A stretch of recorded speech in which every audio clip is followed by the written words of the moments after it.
সুপ্রিয় দর্শক, আজকে অনুরাগের ছোঁয়া ধারাবাহিকে ঘটেছে এক চমকে দেয়া ঘটনা। ঠিক এইমাত্র বিয়ের পিঁড়িতে বসেছে দীপা এবং পুলিশ অফিসার অবিনাশ। হ্যাঁ বন্ধুরা, আমরা এমনই এক মোড় দেখতে চলেছি আসন্ন পর্বগুলিতে। পুরো ঘটনা জানতে ভিডিওটি একটুও স্কিপ না করে শেষ পর্যন্ত দেখে ফেলুন। পর্বের শুরুতেই যা দেখা গেল তা কেউ কল্পনাও করেনি।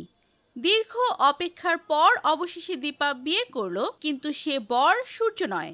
সে বেছে নিল এমন একজনকে যিনি কখনো দীপাকে ছোট করেননি, যিনি প্রতিটা কঠিন সময়ে দীপার পাশে থেকেছেন, অফিসার অবিনাশ।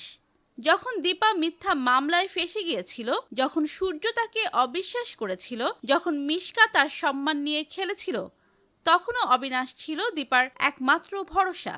সে চুপচাপ থেকে সব অন্যায়ের বিরুদ্ধে দাঁড়িয়েছে। দীপাকে কখনো ভালোবাসার কথা বলেনি, কিন্তু প্রতিটা কাজে সে দীপাকে দিয়েছে সম্মান। আজ দীপা আর সহ্য করতে পারেনি। সে নিজের জন্য, নিজের আত্মসম্মানের জন্য একটা সিদ্ধান্ত নিয়েছে। সে বেছে নিয়েছে এমন একজন জীবনসঙ্গী যে শুধু পাশে থাকবে না, ওর কষ্ট বুঝবে। বিয়ের সময় দীপার চোখে জল ছিল ঠিকই, কিন্তু সেই জলে ছিল সাহস, আত্মবিশ্বাস আর ছিল নতুন জীবনের এক সূচনা। তবে এখানেই গল্প শেষ নয়। দীপার এই সিদ্ধান্ত শুধু সূর্য নয়, হতবাক করে দেবে পুরো সেনগুপ্ত পরিবারকে।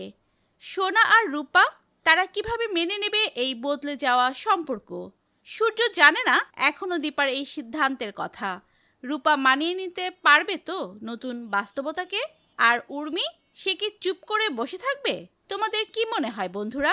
দীপা কি সত্যি বিয়ে করেছে অবিনাশকে, নাকি এটা কাহিনীর একটা নতুন মোড়? কমেন্ট করে জানাও তোমাদের মতামত। অনুরাগের ছোঁয়া ধারাবাহিকের এমন চমকে দেয়া আপডেট পেতে আমাদের চ্যানেলটি সাবস্ক্রাইব করে পাশে থাকুন। ধন্যবাদ সবাইকে।